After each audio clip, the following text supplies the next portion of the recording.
Hi guys, today's YouTube video is kind of a serious topic, and it's really like, should I stay or should I go in a relationship?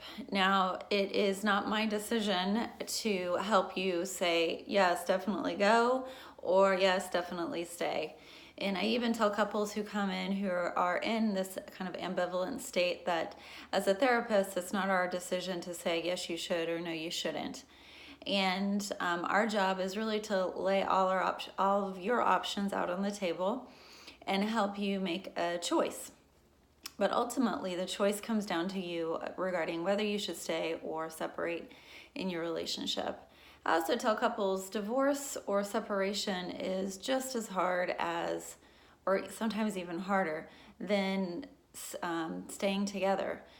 Both require work, and if you're have kids and are considering divorce, and it's important to really look at how do we make this decision, either to stay in this and work through it, or it's time for us to cut ties and separate. And I tell couples we really want to make sure that we're not making a decision based off of an impulse and intense emotion, but we're making a more informed decision. So one of the books that I draw from is this one, What Makes Love Last by Dr. John Gottman. And it's how to build trust and avoid betrayal. But when we're talking about should I stay or should I go, there's actually a chapter in there called How Do You Know When It's Time to Go? And this is a fabulous book. There's also another one called Too Good to Leave, Too Bad to Stay. And that's another great book when you're kind of in that stage of ambivalence, or, what should I do? The other thing is, if you and your partner are in this stage, you really should get to a therapist, just to have the therapist kind of help you lay all your options out and really say what's going on. And maybe you're definitely not seeing things in a clear way because you're hurt or you're heartbroken, or you're just in a state of defense and protection. So I will leave a link for the two books and also for Psychology Today, so you can look up a psychologist or a therapist, couples therapist in your area. So, how do you know when it's time to go? Again, is the chapter in this book that I tell couples, if you don't have the book, go at least get it from the library and look through the test or the chapter.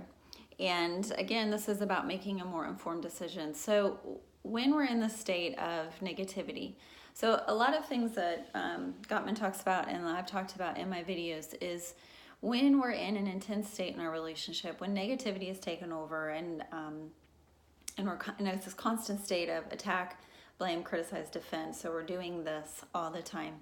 We tend to start to change the story in our brain of negative thinking.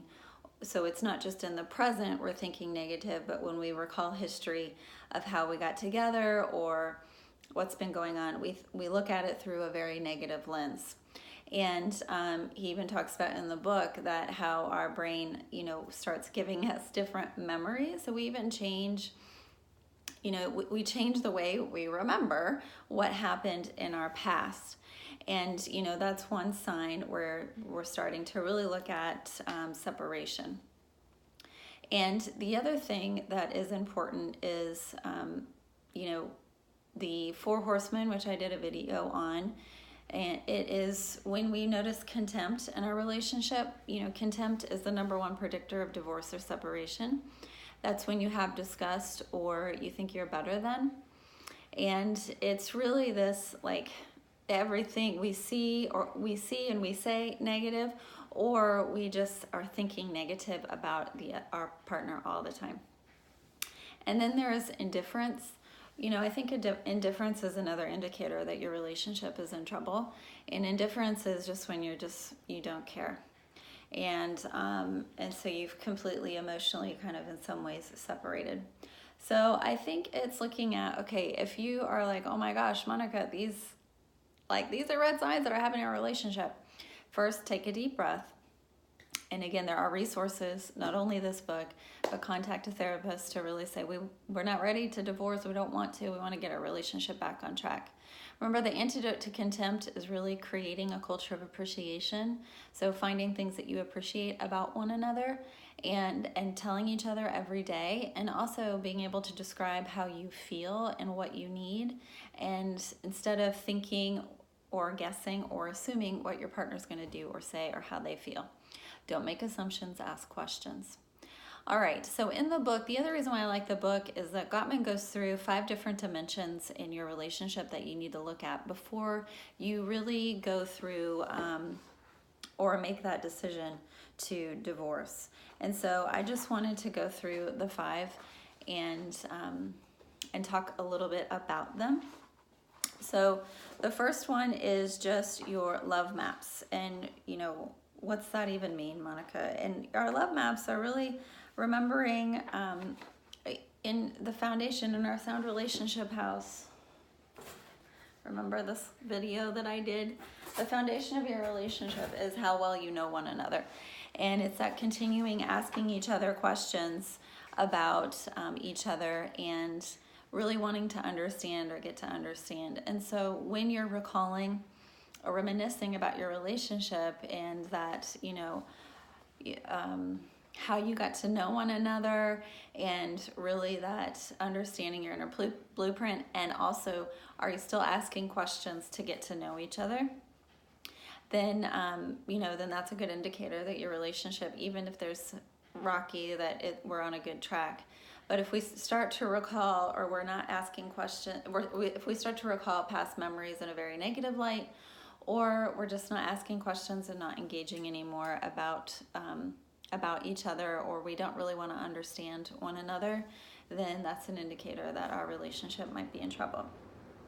Another indicator is or dimension to look at is your shared fondness and admiration system. Again, that's also in your sound relationship house, and that is having respect for, opening your heart to your partner, like I've said before.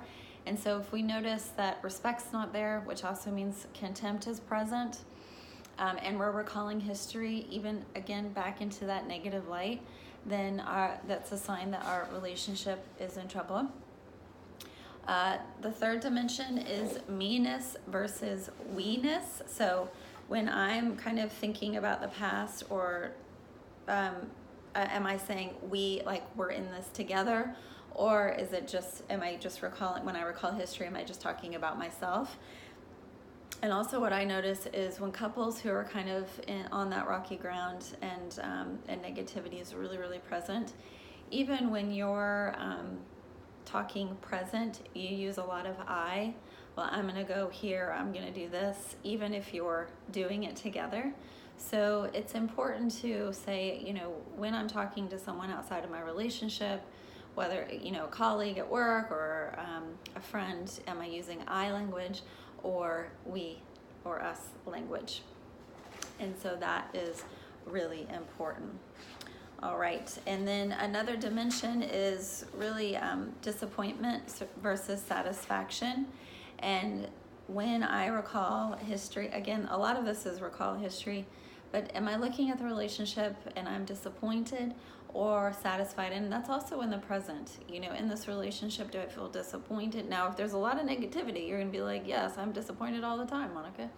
That's why we look at the past also to say, when I'm recalling, do I look at it through a negative lens?